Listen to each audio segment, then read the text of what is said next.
निर्विशेष शून्यवादी पाश्चात्यादेशतारिणे नमो महावदन्याय कृष्ण प्रेम प्रदायते कृष्णाय कृष्ण चैतन्य नाम्ने गौरत्विषे नमः नमो ब्रह्मण्य देवाय गोब्राह्मणहिताय च जगद्धिताय कृष्णाय गोविन्दाय नमो नमः। हे कृष्णा करुणा सिन्धो दीनबन्धो जगत्पते गोपेश गोपिका कांता राधा कांता नमोस्तुते तप्त कांचन गौरांगी राधे वृंदावनेश्वरी वृषभानुसुते देवी प्रणमामि हरिप्रिये वाञ्छाकल्पतरुभ्यश्च कृपा सिन्धुभ्य एव च पतितानां पावनेभ्यो वैष्णवेभ्यो नमो नमः। जय श्री कृष्ण चैतन्य प्रभु नित्यानंद श्री अद्वैत गदाधर श्रीवासादि गौर भक्त वृंदा हरे कृष्णा कृष्ण कृष्णा हरे हरे हरे राम राम राम हरे हरे। नारायणं नमस्कृत्यं नरं चैव नरोत्तमं देवीं सरस्वतीं व्यासं ततो जयमुदीरये। नष्टप्रायेषु अभद्रेषु नित्यं भागवत सेवया भगवती उत्तमश्लोके भक्तिर्भवति नैष्टिकी मूकं करोति वाचालं पंगं लंघयते गिरिं यत्कृपाकृपयं वन्दे श्रीगुरुं दीनतारिणं परमानन्दमाधवं श्रीचैतन्य ईश्वरम्। हरे कृष्ण। ఈనాటి నిత్యం భావత్ సేవయ తరగతికి భక్తులందరికీ స్వాగతం సుస్వాగతం। అర్హత లేని నాకు అవకాశం కల్పించిన పరమ గురువు పరమ పూజ్య శ్రీ జయపతాక స్వామి గురు మహారాజ్ వారికి, వారి గురుదేవులైన పరమ పూజ్య శ్రీల ఏసి అభయచరణారవింద భక్తి వేదాంత స్వామి ప్రభుపాద వారికి, మరియు శిక్షా గురువులైన పూజ్య శ్రీ రూపేశ్వర చైతన్య ప్రభు, పూజ్య శ్రీ వైష్ణవ కృప ప్రభు, పూజ్య శ్రీ హేమహరి ప్రభు, పూజ్య శ్రీ కృష్ణ చైతన్య ప్రభు, పూజ్య శ్రీ రఘునందన్ సేవక్ ప్రభు, పూజ్య శ్రీ విపిన విహారీ రామచంద్ర ప్రభు, పూజ్య శ్రీ జయగోవింద్ ప్రభు, పూజ్య శ్రీ శ్రీనివాస మనోహర్ ప్రభు, అందరికీ ధన్యవాద ప్రణామాలు।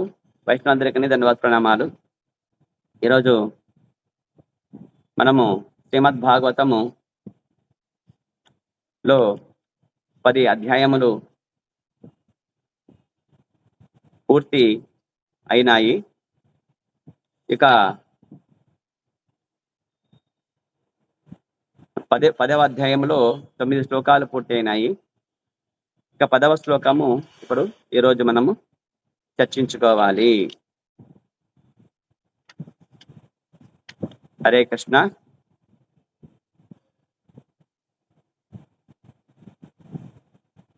ఓం నమో భగవతే వాసుదేవాయ। ఓం నమో భగవతే వాసుదేవాయ। ఓం నమో భగవతే వాసుదేవాయ। అధో దైన్యమహో కష్టం పారకైః క్షణభంగురైః యన్నోపకుర్యాద స్వార్థైర్मध्ये ప్రజ్ఞాతి విగ్రహై। అహో దైన్యమహో కష్టం పారక్షై క్షణభంగురైః యన్నోపకుర్యాద స్వార్థై అసార్థై మర్తై స్వజ్ఞాతి మర్తైః స్వజ్ఞాతి విగ్రహై। అహో 10 పదార్థం అహో ఆహా, దైన్యము దీనస్థితి, అహో ఆహా ఆహా కష్టము ఎంత కష్టము, పారక్షై మరణాంతరము కుక్కలు నక్కలు తినదగినవి, క్షణభంగురై ఏ క్షణమునైనను నశించున్నది, యత్ కారణమున నా ఉపకుర్యాత్ సహాయపడినది, ఆ స్వరార్థై స్వలాభమునకై ఉద్దేశింపబడనిది, ఆ స్వరార్థై మర్త్యై మరణము తథ్యమైన జీవుడు స్వ తన ధనమును జ్ఞాతి బంధువులను మిత్రువులను విగ్రహై తన దేహమును భావము చెప్తున్నారు. మరి సుఖదేవ గోస్వామి ఇక్కడ పరీక్షణ్ మహారాజు చెప్తున్నాడు. ఇక్కడ ఇది వృత్తాసురుడు దేవతల నడుమ యుద్ధము అనే సందర్భంలో మరి ఇక్కడ ఎవరు చెప్తున్నారంటే దదీచి మహర్షి దగ్గరికి వెళ్ళి ఇంద్రుడు మీ దేహాన్ని ఇవ్వండి, నేను వృత్తాసురుడితో యుద్ధం చేసి అతనిని సంహరించాలంటే వజ్రాయుధం చేసుకోవాలంట, కాబట్టి విష్ణు మహా దేవాది దేవుడు విష్ణు భగవానుడు చెప్పినాడు కాబట్టి ఇవ్వండి అని చెప్పినప్పుడు ఇది ఇక్కడ ఆయన చెప్తున్నాడు ఇక్కడ. కాబట్టి ఇక్కడ ఏమంటాడంటే దదీచి చెప్తున్నాడు ఇదంతా మరణాంతరము కుక్కలకు నక్కలకు ఆహారమయ్యడి ఈ దేహము ఆత్మస్వరూపుడునగు నాకు వాస్తవముగా ఎట్టి లాభమును చేయదు అంటున్నాడు. కాబట్టి సత్యం ఏమిటంటే మరి ఈ దేహము పాంచ భౌతికమైనది. కాబట్టి మరణాంతరం ఏమవుతుందంటే గనక ఈ దేహము మరి ఈ పంచభూతాలలో కలిసిపోతుంది. కాబట్టి ఇక సరైన దేహానికి అంటే పార్థివ దేహానికి సరైన దహన క్రియలు జరగకుండా వదిలేస్తే కనుక ఏమైతాయంటే ఆ దేహము కాష్టమనందు కాల్చకుండా వదిలేస్తే కనుక ఆ దేహము కుక్కలకు నక్కలకు ఆహారం అయ్యింది అనమాట మన దేహం. కాబట్టి ఆత్మస్వరూపుడు మనమంతా ఎవరంటే ఆత్మస్వరూపులం మనమంతా. అంటే ఎవరంతా మనమంతా ఎవరు? జీవాత్మల మనం. కాబట్టి వాస్తవముగా ఎట్టి ప్రయోజనం ఉండదు ఈ దేహం నుంచి అంటారు అనమాట. ఇక్కడ ఎవరు? దదీచి మహర్షి చెప్తున్నారు. దదీచి మహాముని మహర్షి గారు చెప్తున్నారు. కేవలము కొంతకాలము ఉపయోగపడేది ఈ శరీరము ఏ క్షణమైనను నశింపగలదు. అంటే ఇక ఆయుష్ ఎంత అనేది కొంతకాలమే, అది ఎంతైనా కానీ. అంటే అది కూడా మన యొక్క కర్మ ఫలాల గురించి పట్టి ఉంటుందన్నమాట ఆయుష్ అనేది. కాబట్టి అదంతా క్షణమే. ఈ శరీరము కొంతకాలం మాత్రమే ఉపయోగపడుతుంది, తర్వాత ఇది నశిస్తుంది. అంటే ఈ ఆత్మ భౌతికమైన శరీరం యొక్క లక్షణం ఏమిటంటే గనక అది పుడుతుంది,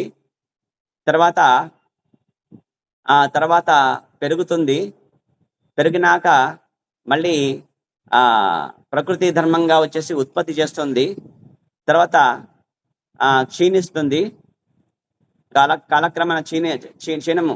కాబట్టి అది ఆ విధంగా వచ్చేసి నిత్య ప్రళయము వచ్చేస్తుంది ఆ దేహానికి. ఆ తర్వాత క్షీణించడం అనమాట. ఆ తర్వాత నశిస్తుంది, మరణిస్తుంది.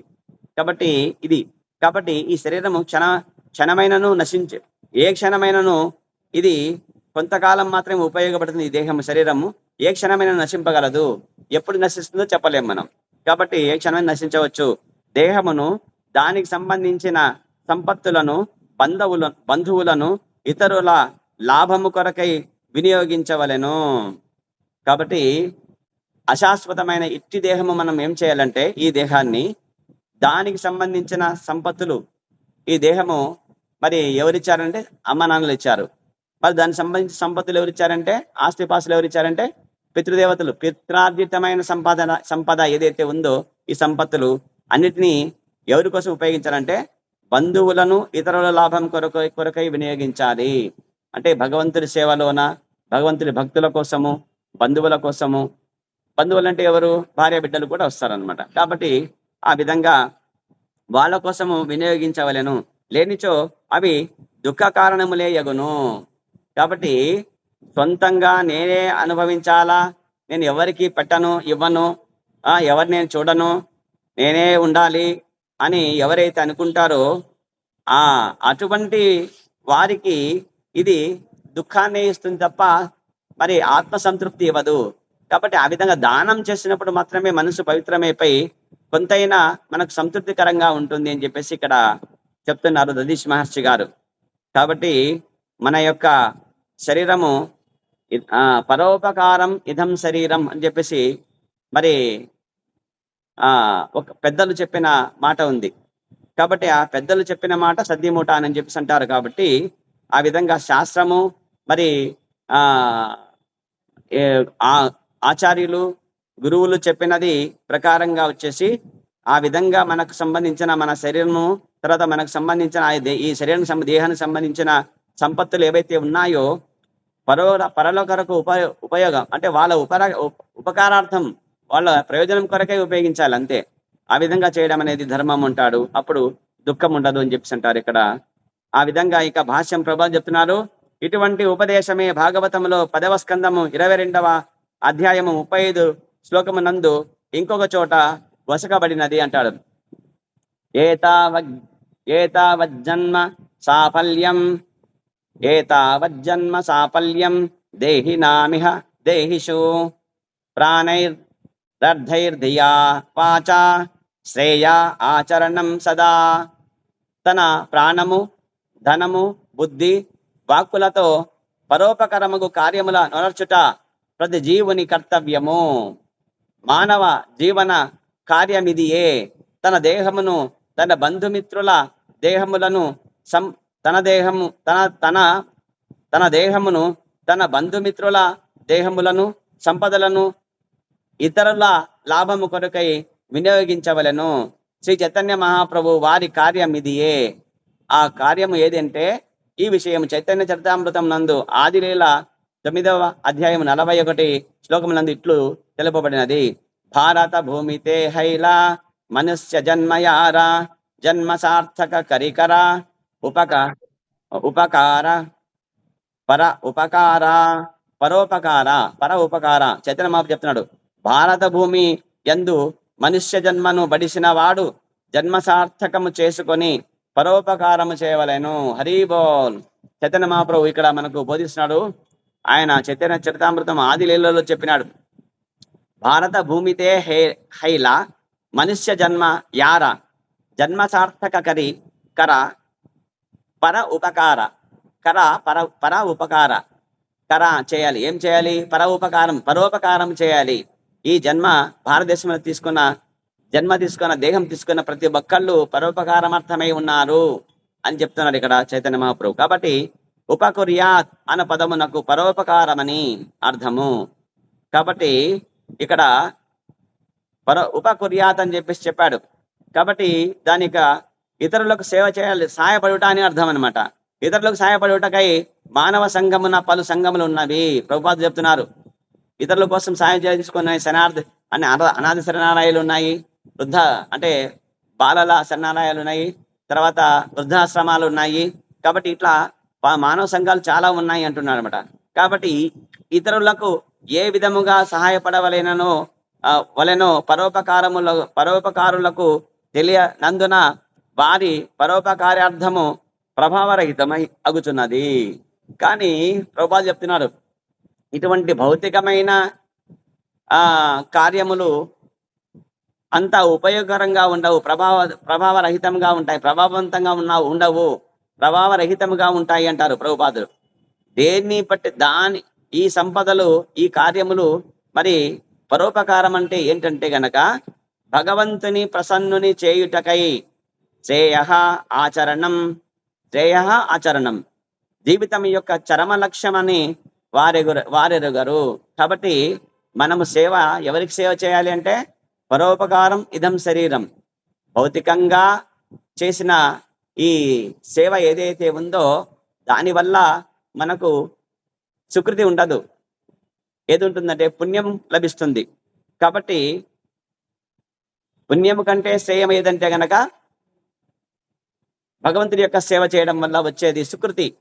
కాబట్టి ఆ విధంగా భగవంతుని ప్రసన్నుని చేయుటకై జీవితం యొక్క చరమ లక్ష్యమై అని వారు ఎరుగరు. కాబట్టి మానవ సేవయే మాధవ సేవ అంటారు. ఎవరు మానవులు అంటే మానవుడి మాదిరిగా శరీరం ఉండి, తల ఉండి, కళ్ళుండి, చెవులుండి, ముక్కుండి, కాళ్ళుండి, చేతులుండి ఇటారు నిలబడేసి ఉంటే ఆయన మానవుడవుతాడా? అటువంటి మానవుల సేవ చేస్తే మాధవ సేవ అవుతుందా? కాదండి. మరి ఆచార్యులు చెప్పిన దాని ప్రకారము మానవుడంటే 4 నియమాలు పాటించేవారు. ప్రాథమిక నియమాలు ఏవైతే ఉన్నాయో 4 నియమాలు: మద్యం, మాంసం, జూదం, వ్యభిచారం. ఈ 4 ఎవరైతే దూరం పెడతారో వాళ్ళు మానవులు. అటువంటి మానవులు సేవ చేసినప్పుడు అది మాధవ సేవ అవుతుంది. అంటే ఎవరు? కృష్ణ భక్తులని అర్థం అనమాట. ఎవరైతే ఈ ప్రాథమిక నియమాలు ఎవరైతే పాటించారో, అంటే ఏమి? మద్యం తీసుకోరాదు అని నియమం పాటించాలా, తర్వాత మాంసం తీసుకోరాదు నియమం పాటించాలా, జూదం ఆడరాదు అని నియమం పాటించాలా, మరి వ్యభిచారం చేరదని నియమం పాటించాలా. ఈ 4 నియమాలు పాటించే వాళ్లే మానవులంటే. కాబట్టి ప్రభుపాదులు యొక్క నిర్వచనము, శాస్త్ర నిర్వచనం కూడా ఇదే. కాబట్టి మద్యం, మాంసం, జూదం, వ్యభిచారం అన్ని నియమాలు ఎవరైతే పాటిస్తారో, అవి చేయకుండా ఉంటారో వాళ్ళు మానవులు. అటువంటి మానవులు అంటే కృష్ణ భక్తులు. అటువంటి వైష్ణవ సేవ చేయడం వలన అప్పుడు భగవంతుడు కూడా మానవ సేవయే మాధవ సేవ అవుతుందన్నమాట. అప్పుడు కృష్ణుడు చాలా ఆనందపడతాడు అని చెప్తారనమాట. కాబట్టి పరోపకార కార్యములన్నీ జీవిత చరమ గమ్య సాధనకే, అనగా భగవత్ ప్రాప్తికై ఉద్దేశింపబడినప్పుడు పరిపూర్ణము కాగలదు. అంతేకాని మరి మహాత్మా గాంధీ చేసినాడు, ఇంకా ఎవరో చేసినారని చెప్పేసి మనము సాంఘిక పరమైన ఏవైతే కార్యాలు చేసేసి సంఘ సంస్కారాలు చేస్తూ, మరి ఏవైతే భౌతిక పరమైన కార్యాలు చేస్తూ గనక మనం ఉంటే గనక దానివల్ల మనకు పుణ్యం వచ్చి మళ్ళీ జన్మ వస్తుంది తప్ప జన్మరాహిత్యం రాకుండా ఉండదన్నమాట. ఎప్పుడైతే భగవంతుని మరి ప్రాప్తికై మరి మానవ జీవిత చరమగమ్య సాధన ఏదంటే గనక భగవంతుని ప్రాప్తి చేసుకోవడం, ఆయన పాదాలు ఆశ్రయించేసి ఆయన ధామాన్ని చేరుకోవడమే చరమగమ్యం. కాబట్టి జీవిత చరమగమ్యమైన దాన్ని తెలియని వాళ్ళు ఏం చేస్తారంటే గనక ఇటువంటి భౌతిక కార్యాలకి వాళ్ళు అదే సేవ అనుకుంటారు, వాళ్ళే మానవులు అనుకుంటారు, వాళ్ళ సేవే చరమగమ్యం అనుకుంటారు. కానీ నిజానికి వాళ్ళు మానవులు అంటే కాదు. ఎట్లా కాదు? వాళ్ళు మద్యం తీసుకుంటారు, వాళ్ళు మాంసం తీసుకుంటారు, వాళ్ళు జూదం ఆడతారు, వాళ్ళు వ్యభిచారం చేస్తారు, వాళ్ళు భ్రష్టులు, వాళ్ళు మానవులు అని చెప్పడానికి కూడా తగని వాళ్ళు మానవ దేహంలో ఉంటారు. కానీ అట్లా జంతువులా అంటే అట్లా కాదు, వింత పశువులు వాళ్ళు సేవ చేయడం వలన ఒరిగేది ఏమీ లేదు. ఒకవేళ వాళ్ళు సేవ చేస్తే ఏమవుతుందని కనుక నీకు పుణ్యం వచ్చేసి స్వర్గంలో దేవతా దేహం తీసుకుంటాం అంతే. అంతేకాని మన ఇల్లు ఏది? మన తండ్రి ఎవరు? కృష్ణయ్య. కాబట్టి మన ఇల్లు ఎక్కడుంది? బృందావనం, గోలోక బృందావనం. కాబట్టి ఆయన దగ్గర తిరిగి వెళ్ళాలంటే గనక మనం ఏం చేయాలి? ఆయన పాదాలు ఆశ్రయించాలి. అదే భగవత్ ప్రాప్తి. అప్పుడే పరిపూర్ణం అవుతుంది మన యొక్క జన్మ, లేదా అసంపూర్తి అవుతుంది. మళ్ళీ జన్మ తీసుకోవాలి నువ్వు. ఈ విధంగా ఎన్ని జన్మలు తీసుకోవాలో తెలియదు. ఎంతవరకు అంటే నీవు కృష్ణుని చేరేంత వరకు జన్మ తీసుకునే ఉండాలి. జనన మరణ కాలచక్రములు వచ్చేసి ఖచ్చితంగా మనము ఇక్కడ చిక్కుకొని ఈ మాయలో పడిపోయి పతనం కావాల్సిందే తప్ప అభివృద్ధి అనేది లేదు. ఇక కృష్ణరహితమైనట్టి లోకహిత కార్యము అర్ధరహితము. కాబట్టి కృష్ణ చైతన్యము, కృష్ణుడు లేని కృష్ణరహితమైనట్టి కార్యము లోకహితము కావచ్చు. అది దానం చేస్తున్నాం కదా, ఎవరు చేస్తున్నావు దానము? అపాత్ర దానం చేస్తే ప్రయోజనం ఏమి? లోకహితమే అనుకుంటాం మనం, కానీ అది లోకహితం అంటే కాదు. లోకహితమే కావచ్చు, కానీ అది ఏమవుతుందంటే అర్ధరహితం. అది ఏం చెప్తున్నారు? కాబట్టి అక్కడ కృష్ణ చైతన్యం కృష్ణ సహితమై ఉండాలి. ఆ కార్యమే అర్థవంతమైనది. అనగా మన సమస్త కర్మలకు శ్రీకృష్ణుని కేంద్ర బిందువుగా చేసుకునేవాలేను. ప్రభుపాదుడు ఇక్కడ గట్టిగా చెప్తున్నాడు. కాబట్టి ప్రతి కార్యములో కేంద్ర బిందువు ఎవరు ఉండాలి? కృష్ణ ఉండాలి, శ్రీకృష్ణుడే ఉండాలి, శ్రీకృష్ణ భగవానుడే ఉండాలి. లేనిచో ప్రతి కార్యము విలువరహితమే అవును. కాబట్టి ఈ భౌతిక సమాజానికి సంబంధించిన సేవ ఏదైతే చేస్తామో అది కృష్ణ కేంద్రము, కృష్ణ పరమైన సేవ ఎప్పుడైతే కాదో, కృష్ణుడే కేంద్ర బిందువుగా కానట్టి ఏ కార్యమైనా అది వ్యర్థము అంటారు ప్రభుపాదుడు. తర్వాత 11వ శ్లోకం. శ్రీ బాదరాయణి ఉవాచ ఏవం కృత వ్యవస్థితో దధ్యాం అధర్వణ స్తనం పర భగవతి బ్రహ్మణ్యాత్మనం సన్నాయన్ జహో. శ్రీ సుఖదేవ గోస్వామి పలికెను, శ్రీ బాదరాయణి ఉవాచ అంటే బాదరాయణుడు అంటే బాదరాయణి అంటే ఎవరంటే బాదరాయణుడి కొడుకు. బాదరాయణుడు ఎవరు? వేదవ్యాసుడు. వేదవ్యాసుడి కొడుకు బాదరాయణుడు అవుతాడనమాట. కాబట్టి ఆయన ఎవరంటే సుఖదేవ గోస్వామి. ఆయన చెప్తున్నాడు, అధర్వుని తనయుడు దదీచుముని ఆ విధముగా దేవతల సేవ కొరకై తన శరీర త్యాగం చేయుటక నిశ్చయించుకొనెను. చూడండి, ఇక దదీచ మహర్షి ఎవరంటే గనక అధర్వ ముని యొక్క కుమారుడు. ఆయన వేదవ్యాసుడే బాదరాయణుడు. బాదరాయణి అంటే ఎవరంటే ఆయన కుమారుడు. ఇప్పుడు వాసుదేవ అంటే ఎవరు? కృష్ణుడు. వసుదేవుడు అంటే ఎవరు? ఆయన తండ్రి. కాబట్టి వసుదేవుడి తనయుడు వాసుదేవుడు. ఆ విధంగా బాదరాయణ అంటే ఎవరంటే వ్యాస భగవానుడు. ఆయన కుమారుడు బాదరాయణి అంటే సుఖదేవ గోస్వామి. కాబట్టి శ్రీ సుఖదేవ గోస్వామి పలికను, అధర్వుని తనయుడైన దదీచి మహాముని ఆ విధముగా దేవతల సేవ కొరకై శరీర త్యాగము చేయుటక నిశ్చయించుకునేను. హరి బోల్. కాబట్టి దేవతలు ఎవరంటే వైష్ణవులు. వాళ్ళు కూడా మానవులే. మనుష్యానం చతుర్లక్షతిలో వచ్చిన వాళ్ళే వాళ్ళు కూడా. కాకపోతే కనుక వాళ్ళు ఉచ్చ లోకములో ఉన్నారు, ఉత్తమ లోకంలో ఉన్నారు. కాబట్టి ఆ లోకములో వచ్చేసి ఉచ్చమైన శరీరాలవి, మానవ శరీరం కంటే ఎంతో దివ్యమైనవి. కాబట్టి అటువంటి దివ్యమైన వారి యొక్క సేవ చేయడానికి వైష్ణవులు వాళ్ళంతా. ఎందుకంటే వాళ్ళంతా కృష్ణుడు ఏదైతే చెప్పినాడో ఆ కార్యం చేస్తున్నారు వాళ్ళు. కృష్ణుడు ఏం చెప్పినాడు ఇంద్రుడికి? స్వర్గలోకాన్ని పరిపాలించు, నీకు స్వర్గలోకానికి రాజుగా చేస్తానని నేను చెప్పేస్తున్నాడు. కాబట్టి ఆయన చెప్పినట్టు చేస్తున్నాడు అంతే. కాబట్టి లోకపాలకులు ఎవరంటే వీళ్ళంతా కృష్ణుడు నియమించిన వాళ్ళే. కాబట్టి కృష్ణ కార్యం ఎవరైతే చేస్తారో, కృష్ణనామం ఎవరైతే తలుస్తారో, కృష్ణుడి యొక్క సేవ ఎవరైతే భక్తియుక్త సేవ చేస్తారో ప్రేమతో, వాళ్ళందరూ ఏమంటారు? వైష్ణవులు అంటారు. కాబట్టి వీళ్ళంతా వైష్ణవులే వీళ్ళు. కాబట్టి దదీచి మహాముని మరి అధర్వ మహాముని యొక్క కుమారుడు, అధర్వుడి యొక్క కుమారుడు దదీచి మహాముని దేవతల సేవ కొరకై శరీర త్యాగం చేయటక నిశ్చయించుకున్నాను. సరే తీసుకోండి, నా దేహాన్ని తీసుకోండి అని చెప్పేసి నిశ్చయించుకున్నాడు. తన ఆత్మను భగవత్ చరణాల విందముల చెంత నిలిపి అతడు పాంచభౌతిక దేహమును త్యజించను. ఇక తన ఆత్మను ఎక్కడ పెట్టేసినాడు? కృష్ణుడి పాదాల దగ్గర పెట్టేసినాడు అంతే. పెట్టేసి సర్వం కృష్ణార్పణం అని చెప్పేసి ఆయన ఎప్పుడైతే ఆ విధంగా తన ఆత్మను ఏం చేసినాడు? శరీరం నుంచి బయటకు తీసేసి కృష్ణుడి యొక్క పాదాల చరణాల వింద పైన పెట్టేసేసేసి ఆ విధంగా ఈ పాంచభౌతికమైన దేహాన్ని త్యజించి వదిలేసినాడు అంటే దేహాన్ని వదిలేసి వచ్చేసినాడు. ఇక పరే భగవతి అనే ఇక్కడ ఉంది కదా, పరే భగవతి బ్రాహ్మణ్యాం ఆత్మనాం సన్నయన్ జహో అని చెప్పేసి శ్లోకంలో ఉంది కదా.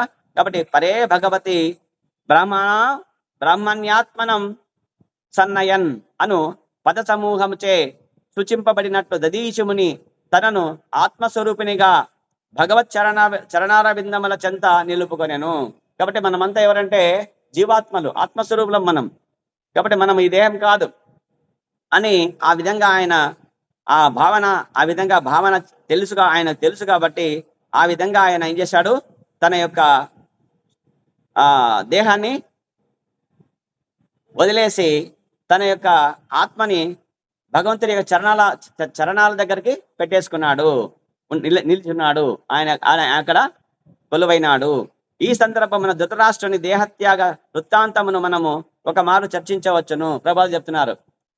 మరి ధృతరాష్ట్రుడు ఉన్నారు కదా, కౌరవుల తండ్రి ధృతరాష్ట్రుడు, గాంధారి ధృతరాష్ట్రులు, వాళ్ళు ఎట్లా దేహం త్యాగం చేశారో అది ప్రథమ స్కందము నందు ఈ శ్రీమద్ భాగవతం ప్రథమ స్కందము 13వ అధ్యాయం 50 శ్లోకం నందు వర్ణింపబడినది. ధృతరాష్ట్రుడు దేహమును పంచభూతములుగా భావించి ఆయా తత్వములలో కలిపివేశను. కాబట్టి ధృతరాష్ట్రుడు ఏం చేశాడు? ఇది పంచభౌతికం, ఇది భూమి, అగ్ని, జలము, ఆకాశము, వాయువు, పంచతత్వములు ఇవి. కాబట్టి ఈ పంచభౌతికమైన శరీరము ఈ పంచమహాభూతములలో కలిపేసినాడంట ఆయన. కాబట్టి ఇక్కడ ధృతరాష్ట్రుడు ఆ విధంగా చేసినాక దదీచ మహాముని చేసినాడు,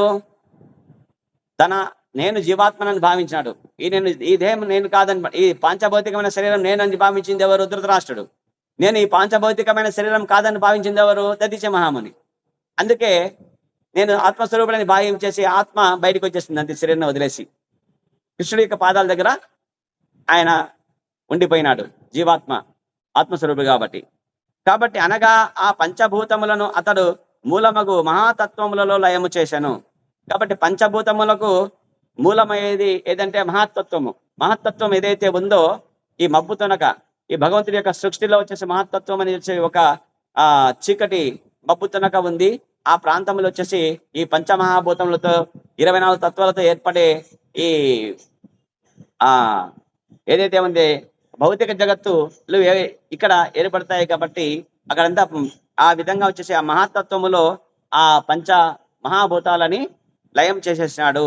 తనకు గల భౌతిక భావనను గుర్తించి అతడు తన ఆత్మను క్రమముగా భౌతిక బంధముల నుండి వేరు చేసి భగవత్ చరణాల విందలకి చెంత నిలిపాను. కాబట్టి తర్వాత ఏం చేసినాడు, ఆ విధంగా పంచభౌతికమైన దేహాన్ని మహత్తత్వంలో లయం చేసినాక భౌతిక భావనను గుర్తించి అతడు తన ఆత్మ నెక్స్ట్ ఏం చేసినాడు అంటే భౌతిక బంధం నుంచి వేరు చేసినాడు.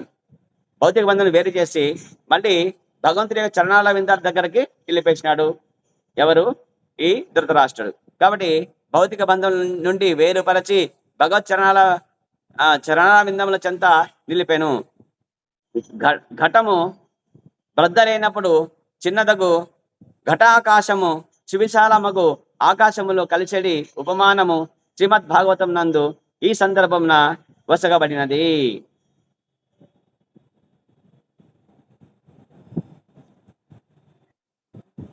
కాబట్టి ఈ శ్లోకమందు శ్రీమద్ భాగవతము ఆ వర్ణనను మాయావాదులు తప్పుగా అర్థం చేసుకుందరు అంటాడు అనమాట. కాబట్టి ఒక ఘటము ఏదైతే ఉందో బ్రద్దలైనప్పుడు అది మహాఘటము సువిశాలమైన ఆకాశములో కలుస్తుంది అనమాట.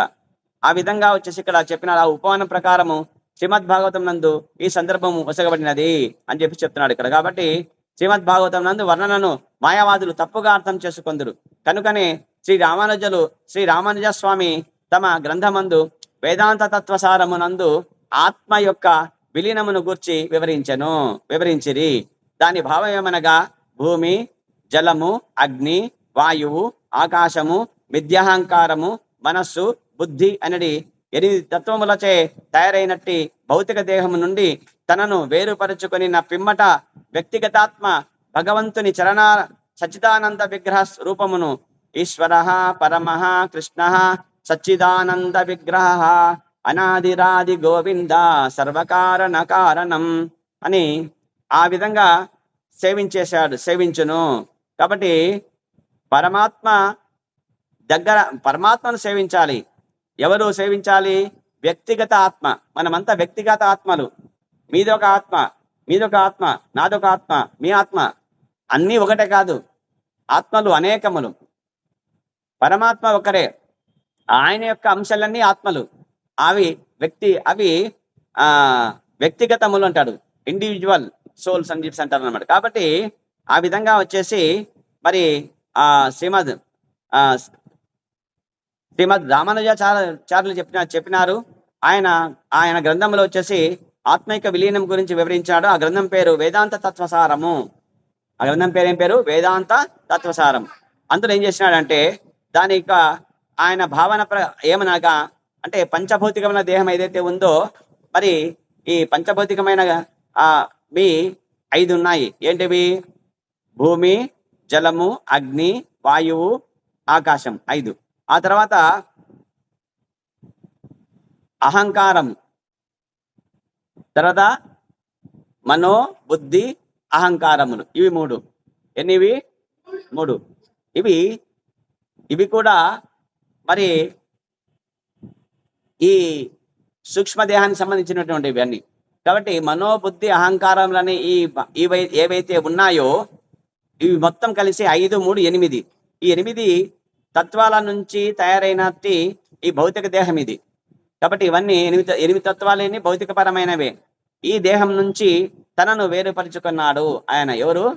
రామానుజాచార్యులు.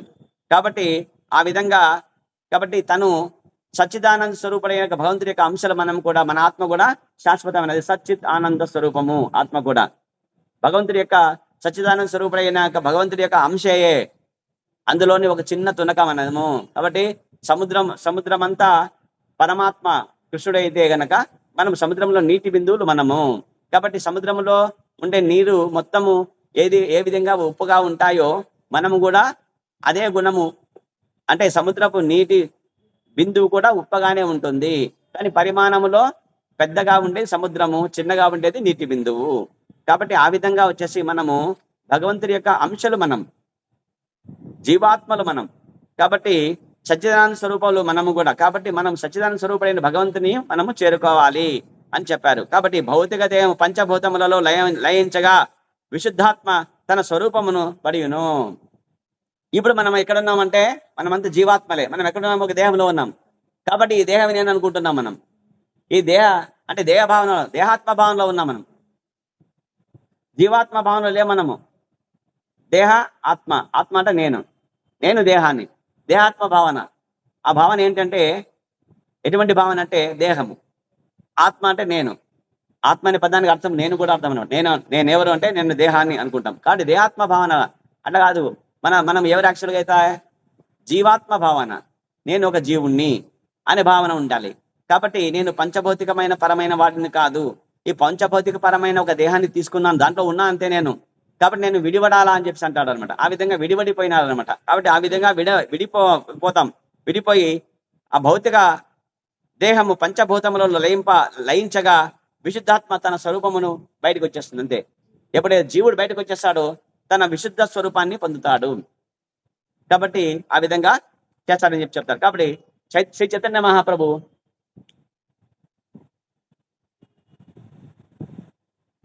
మహాప్రభు ఏం చెప్తున్నాడంటే ఇట్లా వివరించాడు. జీవేర స్వరూప హాయ్ కృష్ణేర నిత్యదాస.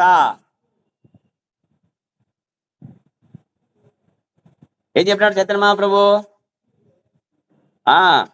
జీవేర స్వరూప హాయ్ అంటే జీవుడి యొక్క స్వరూపం ఏమి?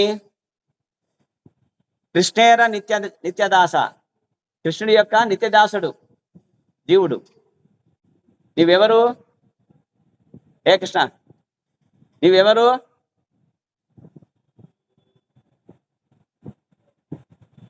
నువ్వు జీవుడు. నువ్వు ఎవరు? నువ్వు జీవుడు. ఎవరు దాసుడు?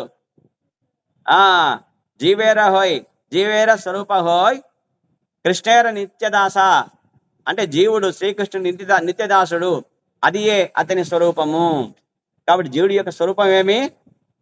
కృష్ణదాసుడు అంతే.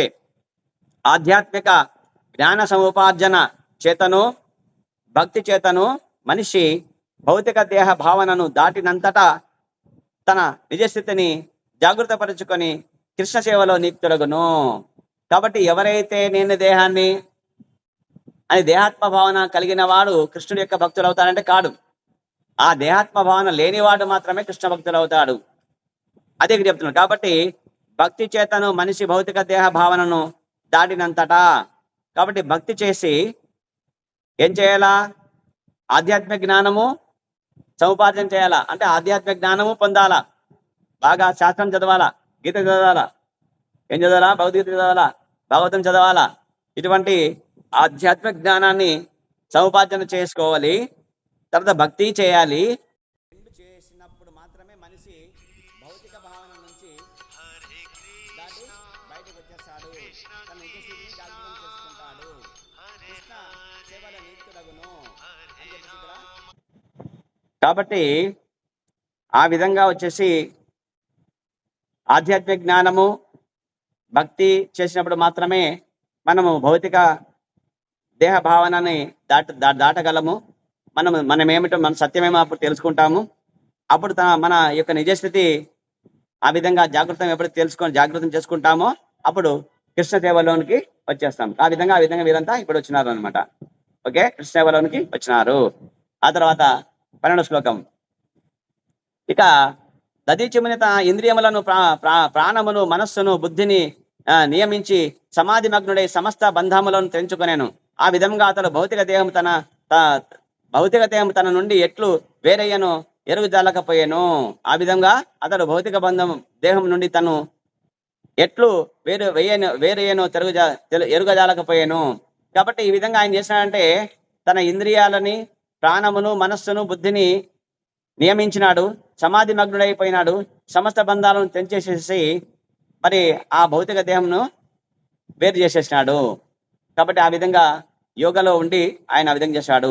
కాబట్టి భగవద్గీతలో చెప్పినాడు 8వ అధ్యాయం 5వ శ్లోకం నందు శ్రీకృష్ణుడు ఇట్లా పలికాను, అంత్యకాలే చ మామేవ స్మరన్ ముక్త్వా కలేవరం యః ప్రయాతి సమద్భావం యాతి యాతి నాస్త్యస్త్ర సంశయః. అంత్యకాలమున కూడా నన్నే స్మరించుచు దేహము త్యాగం చేసిన వాడు తక్షణమే నన్ను పొందుచున్నాడు. కాబట్టి అంత్యకాలంలో ఏంటేమి? చచ్చిపోయేటప్పుడు, మరణించే సమయంలో అంత్యకాలం అంటే. చచ్చేటప్పుడు మనం ఎవరిని స్మరణ చేయాలి? కృష్ణ అనాలి. కాబట్టి అనగలమా మనము? అనలేము, అంత సులభంగా అనలేము. కాబట్టి ఇప్పుడు ఏం చేయాలా? ఇప్పటి నుంచే మనము ప్రాక్టీస్ చేయాలా. ఏం చేయాలా? హరే కృష్ణ హరే కృష్ణ కృష్ణ కృష్ణ హరే హరే, హరే రామ రామ రామ హరే హరే అనే ఈ నామాన్ని ఎప్పుడైతే మనము నిరంతరము జపిస్తామో, నిరంతరము కృష్ణ కథ చెప్పుకుంటూ కృష్ణ కృష్ణ కృష్ణ కృష్ణ అంటూ మనసంతా కృష్ణుడిని పెట్టుకుంటామో, ఎప్పుడైతే స్మరణ చేస్తూ ఉంటామో, పని చేసినా కూడా కృష్ణ కృష్ణ అంటూ ఉండాలి. మనసు మాత్రం వేరే ఆలోచన చేయకూడదు. ఆ విధంగా ఎప్పుడైతే చేస్తూ ఉంటామో అప్పుడైతే గనక అంత్యకాలం అంటే మరణము సంభవించే సమయంలో, అంటే ప్రాణము ఈ జీవాత్మ ఏదైతే ఉందో బయటికి వెళ్ళేటప్పుడు, ఈ దేహాన్ని వదిలిపోయేటప్పుడు హరే కృష్ణ అని అనుకోండి, అయిపోయింది. ఇంకా ఎక్కడ పోతారు? మనము గోలోక బృందానికి వెళ్ళిపోతాము. కాబట్టి ఆ వైకుంఠానికి వెళ్ళిపోతాం. కాబట్టి అంత్యకాలమున కూడా నన్నే స్మరించుచు దేహత్యాగం చేసేది వాడు తక్షణమే నన్ను పొందుచున్నాడు. అంత్యకాలే చ మామేవ స్మరన్ముక్త కలేవరం 8:5 గీతలో ఉంది. చాలా ఉత్తమమైన శ్లోకం ఇది. కాబట్టి ఆయనను మృత్యువు ఆవరింపక మునిపే మనిషి దానిని అభ్యసింపవలసి ఉండును. ప్రభుపాద చెప్తున్నాను. అందుకే మనం ఏం చేయాలి? హరే కృష్ణ కృష్ణ కృష్ణ హరే హరే, హరే రామ రామ రామ హరే హరే అనే అభ్యాసం చేసినప్పుడు మాత్రమే అది సాధ్యమవుతుంది. అప్పుడైతే భగవంతుడు మనము ఇప్పుడు చేస్తుంటాం. ఎప్పుడు చేస్తాము? ఇప్పుడు బాగున్నాము కాబట్టి, ఇప్పుడు ఏం సమస్య లేదు కాబట్టి ఇప్పుడు చేస్తున్నాం, ఇప్పుడు ఏం కష్టం లేదు కాబట్టి. కానీ మన ప్రాణము శరీరం వదిలిపోయేటప్పుడు 32,000 తేళ్లు కుడితే ఎంతైతే నొప్పి ఉంటుందో అంత బాధగా ఉన్నప్పుడు నీవు కృష్ణనామాన్ని స్మరించగలవా? చెప్పు, స్మరిస్తావా నువ్వు? కష్టం అవుతుందా కాదు చెప్పండి. సాధ్యమా? కానీ కృష్ణుడు సాధ్యం చేస్తాడు దాన్ని. ఇప్పుడు చెప్పినావు కాబట్టి అప్పుడు చెప్పకపోయినా కూడా కృష్ణ వచ్చేసాయి రా గోలోకానికి రా అని చెప్తాడు అన్నాడు మమ్మల్ని. కాబట్టి అది చెప్తాను. ప్రభావ చెప్తున్నా కింద చెప్తున్నాడు. ఏం చూడాడు అంటే, కాబట్టి చూడండి, ఆయనను మృత్యువు ఆవరింపక మునుపే మనిషి దీనిని అభ్యసింపవలెను. ఇంకా మనకు ఇప్పుడు మృత్యు ఆవరించిందా? మనకి లేదండి. కాబట్టి మనము ఇంకా దూరంలో ఉన్నాము. ఎక్కడ వస్తుందో ఎప్పుడు వస్తుందో తెలియదు. కాబట్టి ఎప్పుడు చేయాలా? ఇప్పుడే చేయాలా? ఇప్పుడు నేను చేసేదిగా, ఇప్పుడు ఎంజాయ్ చేయాలా? మళ్ళీ వస్తా, నేను మళ్ళీ వచ్చి హరే కృష్ణ కృష్ణ కృష్ణ హరే రామ రామ రామ హరే అని చెప్పి జపం చేస్తానే అంటాడు. కొంతమంది ఉన్నారు, మన ఫ్రెండ్స్, మిత్రులు ఉన్నారన్నమాట. నాకు ఇంకా చాలా టైం ఉంది అంటాడు. ఇప్పుడు నువ్వు నిద్రపోయి మళ్ళీ మెలకు వచ్చి నీ కళ్ళు తెరిచేంత వరకు నువ్వు మళ్ళీ బతికుంటావా లేదు నమ్మకం లేదు. కాలము ఏ సమయంలో మృత్యువు వస్తుందో తెలియదు. అంత్యకాలం ఏదో మనం నిర్ణయించలేదు. మనకు తెలిసి వస్తుంది ఆ మృత్యు అనేది. మరి నువ్వు ఎట్లా చెప్పగలవు? నాకు ఇంకా టైం ఉంది, నేను హరే కృష్ణ జపం ఇప్పుడు చేయను, నేను తర్వాత చేస్తానని చెప్పేసి ఎట్లా చెప్తావు నీవు? కాబట్టి మృత్యు దూరంలో ఉన్నప్పుడే ఇప్పుడే నువ్వు ప్రాక్టీస్ చేయాలి. Practice makes man perfect. Practice makes man perfect. కాబట్టి ఏం ప్రాక్టీస్ చేయాలి? హరే కృష్ణ కృష్ణ కృష్ణ హరే హరే, హరే రామ రామ రామ హరే హరే అని ప్రాక్టీస్ చేసినప్పుడు మ్యాన్ అంటే మనిషిని, పర్ఫెక్ట్ అంటే కృష్ణుడి యొక్క గోలోకానికి తీసుకొని వెళ్ళడం అనేది సాధ్యమవుతుంది. అది పర్ఫెక్ట్ అంటే. ఏం పర్ఫెక్ట్? గోలోకానికి వెళ్ళడం పర్ఫెక్ట్ మనము. కాబట్టి ప్రాక్టీస్ చేయాలి. దానికి ఏం చేయాలా? హరే కృష్ణ కృష్ణ కృష్ణ హరే హరే, హరే రామ రామ రామ హరే హరే. కాబట్టి అనగా కానీ పరిపూర్ణులకు యోగి మాత్రము శ్రీకృష్ణుని తలవకపోయే తలపోయుచు ధ్యాన సమాధిలో మరణించును. యోగి అంటే ఎవరంటే కృష్ణ భక్తుడు. పరిపూర్ణమైన వారు ఎవరంటే కృష్ణ భక్తులు. ఆ యోగి ఎటువంటి చేస్తారంటే కృష్ణుని మాత్రమే ధ్యానము తలపోయుచు ధ్యాన సమాధిలో మరణించును. ధ్యానములో ఉండి కృష్ణుని తలుసుకుంటే వెళ్ళిపోతాడు ఇంతగా ఆయన. ఆ విధంగా కృష్ణుడి తలంపులోనే ఉండేసి యోగ సమాధిలో ఉండేసి వెళ్ళిపోతారు. అట్లనే ఆ విధంగా వెళ్ళిపోయినాడు దధీచి మహర్షి. ఇక్కడ ఇది యోగి, ఆయన కృష్ణ భక్తుడు కాబట్టి ఆ విధంగా వెళ్ళిపోయినాడు. ఆధ్యాత్మిక లోకమును చేరును. ఆ పిదప అక్కడ ఆ దేహము నుండి ఆత్మ ఎట్లు వేరగునో అతని ఎరుకకే రాదు. అట్టి యోగికి ఎట్లా పోయింది, ఆత్మ ఎక్కడ పోయింది, దేహం నుంచి ఎట్లా వేరైంది అనేది కూడా ఆయనకు తెలియక చేస్తాడంట, తెలియకుండా చేస్తాడంట భగవంతుడు. ఎవరికి? కృష్ణ భక్తుడికి, యోగికి. కాబట్టి ఆయనకి అప్పుడు బాధ కూడా ఉండదట. అప్పుడు ఇప్పుడు నేను చెప్పాము కదా, 32,000 తేళ్లు కుడితే ఎంత బాధ అంటూ ఉంటుంది. ఎప్పుడు? జీవాత్మ బయటికి పోయేటప్పుడు. మామూలుగా అభక్తుడికి అయితే గనక అక్కడే ఉంటుంది, ఇంకా స్టార్ట్ అవుతుంది ఇంకా నరకం. ఇంకా అక్కడ అంతకుముందు యమభటులు కనబడతారు. వాళ్ళకి 3 వస్తారు యమభటులు. భయంకరంగా ఉంటాడు. అక్కడే 1 or 2 చేసుకుంటాడు లోపల. ఆ పంచలోనే 1 or 2 చేసుకుంటాడు అంతే, చూసి భయపడి. ఆ ప్యాంట్లోనే అభక్తుడు. అట్లా కృష్ణ భక్తుడికి అయితే అవన్నీ ఏమి ఉండవు, నొప్పి ఉండదు, బాధ ఉండదు. ఆయన ఈ యోగంలో ఉంటాడు కాబట్టి, యోగం అంటే ఏమి? కృష్ణుడితో సంబంధం. ఆ కృష్ణ సంబంధంలో ఉంటాడు కాబట్టి ఆయనకి ఆ విధంగా శ్రీకృష్ణుని తలపోయిచు ధ్యాన సమాధిలో మరణించును. ఎవరు? కృష్ణ భక్తుడు. దేహము నుండి ఆత్మ ఎట్లు వేరగునో అతనికి ఎరుకకే రాదు. ప్రభా చెప్తున్నాడు చూడండి, ఎట్లా బయటికి పోయిందనేది ఆయనకి తెలియదు. ఆయన ఆత్మ వెళ్ళిపోయి, మనం ఎవరు? జీవాత్మలు కదా, మనం ఎక్కడ వెళ్ళాలి? పరమాత్మ వెళ్ళాలి కదా. అదే కదా మనకు కావాల్సింది. ఈ దేహం ఏమైతే దీని దేహంతో మనకేం పని? ఇంకా అప్పుడు మనకు భగవంతుడే ఆయనే మనకు అవసరమైనప్పుడు దేహంతో మనకు పని ఉందా? కాబట్టి ఆ విధంగా వెళ్ళిపోతారు. ఆ విధంగా ఎరుకకే రాదు. పిదప ఆత్మ శీఘ్రమే ఆధ్యాత్మిక లోకమునకు చేరును. కాబట్టి ఆధ్యాత్మిక లోకానికి వెంటనే వెళ్ళిపోతున్నట్టు ఆత్మ. అది ఏ క్షణకాలం కూడా ఆలస్యించకుండా ఫ్రాక్షన్ ఆఫ్ సెకండ్స్ వెళ్ళిపోతుంది. ఎక్కడికి? వెలుగు ఆకాశంలోనికి, ఆధ్యాత్మిక జగత్తులోనికి. ఎక్కడి నుంచి? ఈ మహతత్వం అనే ఈ భౌతిక జగత్తులోని ఈ అంధకారంగా ఉండే ఈ మబ్బు తునక నుంచి బయటికి వెళ్ళిపోతుంది, వెలుగు ఆకాశం వెళ్ళిపోతుంది, చీకటి ఆకాశం నుంచి అంటున్నాడు. కాబట్టి త్యక్త్వా దేహం పునర్జన్మ నైతి మామేతి సోర్జున. కాబట్టి ఆ తర్వాత ఆత్మ వెళ్ళిపోయింది అనుకో, మళ్ళీ జన్మ ఉంటుందే? పునర్జన్మ ఉంటుందే. తర్వాత మళ్ళీ జన్మ అంటే ఏది? భౌతిక జగత్తులో మళ్ళీ పుట్టేది జన్మ అంటే. మరి ఇప్పుడు ఆత్మ ఎక్కడ పోయింది? ఆధ్యాత్మిక జగత్తులోకి పోయిందా? భౌతిక జగత్తులో ఉందా? అదే జగత్తులో వెళ్ళిపోయింది. ఇంకా జన్మ ఎక్కడ వస్తుంది? ఇంకా నీకు అదే చెప్పేది. కాబట్టి కదా, అంత్యకాలే చ మామేవా స్మరన్ ముక్త్వా కలేవరం. ఎప్పుడైతే భగవంతుని అంత్యకాలంలో మరణ సమయంలో మనం తలుస్తామో, ఆయన నామాన్ని కృష్ణ అంటామో, అయిపోయింది. వెంటనే ఆధ్యాత్మిక లోకానికి మన ఆత్మ వెళ్ళిపోతుంది. ఇక మనకు మళ్ళీ జన్మ అంటూ ఉంటుందా? ఉండదు. అదే చెప్తున్నాడు ఇక్కడ. చెప్తున్నాడు త్యక్త్వా దేహం పునర్జన్మ నైతి మామేతి సోర్జున. ఆ విధంగా దేహాన్ని వదిలిన వాడికి పునర్జన్మ అనేది లేనే లేదు. అదే జన్మరాహిత్యము. జన్మరాహిత్యాన్ని ఇచ్చేవారు ఎవరు అంటే, ఎవరండి ఇచ్చేవాడు? జన్మరాహిత్యాన్ని ఇచ్చేవాడు ఎవరిస్తాడు? ఎవరిస్తాడు? నీకు జన్మరాహిత్యం అంటే మీ పునర్జన్మ లేకుండా చేసేవాడు ఎవరు చెప్పండి? ముక్తినిచ్చేవాడు ఎవరు? ముకుందుడు. ముక్తినిచ్చేవాడు ముకుందుడు, కృష్ణుడు. కాబట్టి వేరెవరైనా ఇవ్వగలరా ముక్తి, జన్మరాహిత్యం ఇవ్వగలరా? లేదండి. వాళ్ళు వేరే వేరే లోకాలకి రమ్మంటారు అంతే. రారా నా ఇంటికి రా. మనకు ఫ్రెండ్ ఉంటాడు, కోటీశ్వరుడు, 7 అంతస్తుల బంగళా ఉంటుంది, బంగారు పల్లెంలో అన్నం తింటుంటాడు. ఏమి నువ్వు ఆయన ఫ్రెండ్ అయిపోయి ఆయన సేవ చేసినావు అనుకో, రా నా ఇంటికి రా, 2 రోజులు ఉండంటాడు. మళ్ళీ అక్కడ 2 రోజులు ఉండేసి మళ్ళీ ఎక్కడ రావాలి మనము? మన ఇంటికంటే ఈ భూలోకానికి రావాలా? అంటే ఏమి? నువ్వు దేవీ దేవతలు పూజ చేస్తే కనుక 33 కోట్ల దేవీ దేవతలు ఉన్నారు కదా, వాళ్ళని పూజ చేస్తే కనుక వాళ్ళ ఇంటికి వెళ్ళాలంటే వాళ్ళ లోకానికి వెళ్తావు. ఆ పుణ్యం ఎప్పుడైతే 0 అయిపోతుందో మళ్ళీ నీ ఇంటికి రావాల్సిందే, భూలోకానికి రావాల్సిందే నువ్వు. అంతే, భూలోకానికి మళ్ళీ రావాలంతే నువ్వు. మళ్ళీ ఇక్కడ వచ్చి నువ్వు ఏం చేయాలా? మళ్ళీ ఇక్కడ కృష్ణ సేవ చేసి మరి జన్మరాహిత్యమైన భగవంతుని శ్రీకృష్ణ చరణార విందాలకి మనము మన యొక్క ఆత్మని అక్కడికి పెట్టేసినప్పుడు, మన జీవాత్మని అక్కడ పెట్టేసినప్పుడు నేరుగా కృష్ణుడు ఆధ్యాత్మిక జగత్తులో ఉండే గోలోక బృందం తీసుకెళ్తాడు.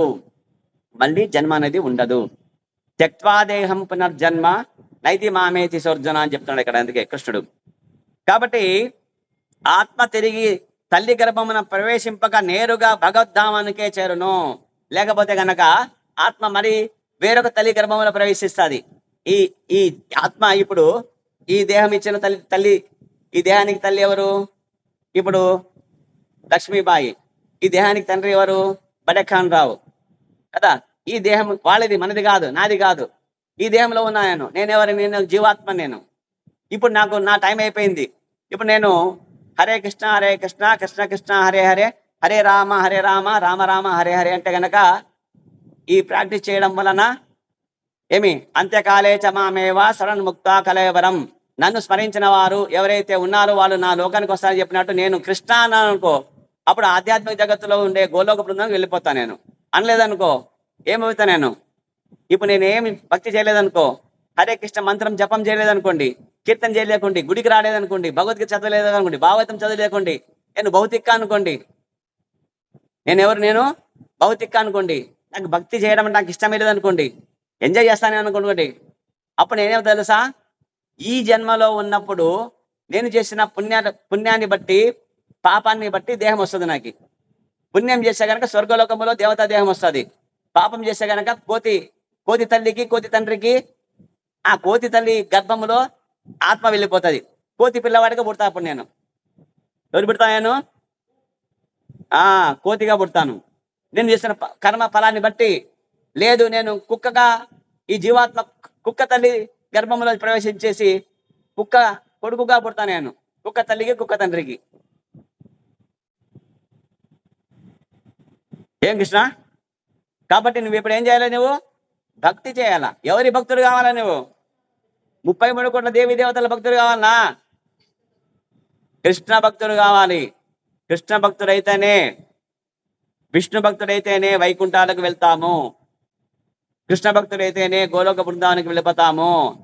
వేరే 33 కోట్ల దేవీ దేవతల పూజ చేస్తే కనుక వాళ్ళంతా ఉండేది ఈ భౌతిక జగత్తులోనే, 14 లోకాల్లోనే. ఇక్కడే జనన మరణ కాలచక్రాల్లో వచ్చేసి బాగా పుణ్యం చేసి దేవి దేవతల యొక్క కడుపులోన దేవతా దేహం వచ్చేస్తుంది మనకి. లేదా బాగా పాపం చేస్తే గనక పంది తల్లికి పంది తండ్రికి పంది కొడుకుగా పుట్టాల్సి వస్తుంది, పంది పిల్లగా పుట్టాల్సి వస్తుంది. జాగ్రత్త అండి, సత్యం ఇది సత్యం ఎరగండి. కాబట్టి ఆ విధంగా త్యక్త్యాదేహం పునర్జన్మ నైతి మామేతి సోర్జున, ఆత్మ తిరిగి తల్లి గర్భంలో ప్రవేశింపక నేరుగా భగవద్ధామానికే చేరును. ఎవరిది? ఎవరాత్మ? నీవు గనక కృష్ణ భక్తి చేస్తే గనక ఈ వేరొక తల్లి అంటే ఏమి? ఏదో శరీరం నువ్వు ఇప్పుడు నెక్స్ట్ దేహం ఎటువంటి దేహం కావాలని ఎవరు చేసేది? మనమే చేసుకునేది. రాబోయే జన్మలో నాకు దేవతా దేహం కావాలని బాగా పుణ్యాలు దాన ధర్మాలు చేసి గుళ్ళు కట్టు, గోపురాలు కట్టు.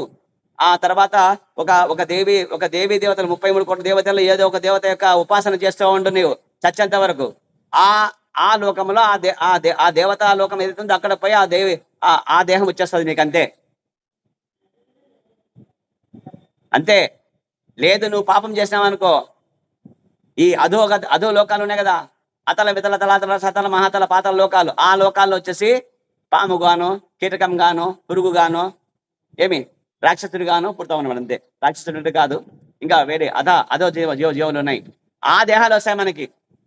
కుక్క, పిల్లి కదా, తేలు కదా, వానపాము, కీటకము, ఈ దేహాలు. కుక్కలు, నక్కలు, పందులు, కోతులు, ఆ తర్వాత గుర్రాలు, ఏనుగులు, సింహాలు, పులులు, నక్కలు, ఈ దేహాలు వస్తాయన్నమాట మనకి. భక్తి చేయకపోతే పతనం అయిపోతాం. మళ్ళీ ఆ విధంగా వేరొక తల్లి గర్భంలో ప్రవేశిస్తామని చెప్తున్నాడు ఇక్కడ. ఈ భక్తి యోగమే అత్యుత్తమ యోగ విధానము. కాబట్టి భక్తి యోగం అనేది వేరొక తల్లి దేహములో ఆత్మ వెళ్లకుండా ఆధ్యాత్మిక లోకాల్లో ప్రవేశించడానికి ఏది సాధనం అంటే భక్తి యోగము.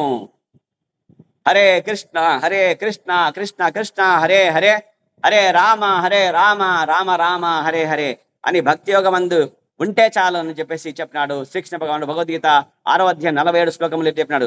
యోగినామపి సర్వేషాం మద్గతేనాంతరాత్మన శ్రద్ధావాన్ భజతే యో మాం సమే యుక్తతమో మతాః. అత్యంత శ్రద్ధతో నా భావన ఎందే సదా నిలిచి ఉండువాడు, నన్నే తన యందు సదా స్మరించువాడు, నాకు దివ్యమగు ప్రేమయుత సేవను వరంచువాడు, ఆ యోగులందరి కన్నను అత్యంత సన్నిహితుడు, నాతో యోగమునందు కూడినట్టివాడు. హరి బోల్.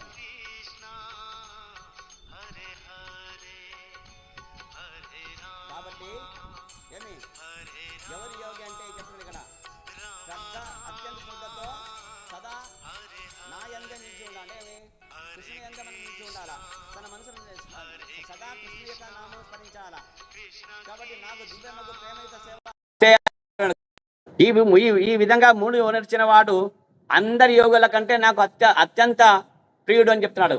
యోగులు చాలా మంది ఉన్నారు, కానీ ఆ యోగుల్లో ఎవరు వీరంటే వీళ్ళు నాకు చాలా ఇష్టం, నాకు ఇష్టం అంటాం. కాబట్టి సర్వులలో అతడే అత్యున్నతుడు అని చెప్తాడు అనమాట. కాబట్టి భక్తి యోగి సదా శ్రీకృష్ణుని తలపోయేను. కాబట్టి భక్తి యోగి ఎవరు చేస్తాడంటే కృష్ణుని సదా తలపోయేవాడే భక్తి యోగి, అతనే అత్యుత్తమ భక్తుడు యోగి.